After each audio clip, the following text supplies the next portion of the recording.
In this video, I'm going to share to you on how you can make ETA symbol in Microsoft Word. So let's go quick into the process. First is we need to open Microsoft Word. So go ahead in the Windows search bar and type Word. Click on it under the best match. Click on the blank document. Now at the ribbon, we just need to look at the ribbon at the top and click on the Insert tab. And here we can find Symbol. Click on this drop down and click on More Symbols. Now for the font, just simply change this to normal text.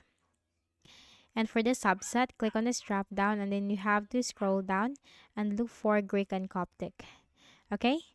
So we have here the Greek capital letter eta. So you also have here, scroll down, this one, the Greek small letter eta. So let's start with a small letter and then we need to go with a capital letter. So obviously you can simply insert this, but what if you're just going to make a shortcut or a text shortcut in order to make the Greek small or capital letter eta? So click on the Greek small letter eta and click on autocorrect. Now you have here replace text as you type, so let's just replace it with backslash small eta eta.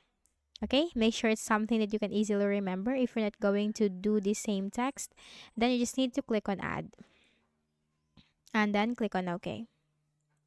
Okay, then we just need to look for this one, the Greek capital letter eta. Click on autocorrect and then we just need to replace this with a text. So type backslash eta 1. Okay.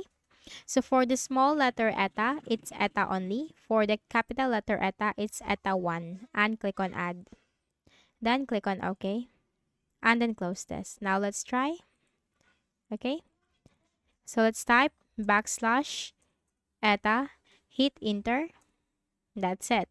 We have now the Greek small capital, small letter eta. Now for the capital letter eta, type backslash eta 1, hit enter. And that's it. You have just made the Greek capital letter eta. So this is the small letter eta and the capital letter eta. So I hope this video helped you. Kindly please do not forget to hit the like button and subscribe to this YouTube channel for more tutorials like this. Thank you for watching.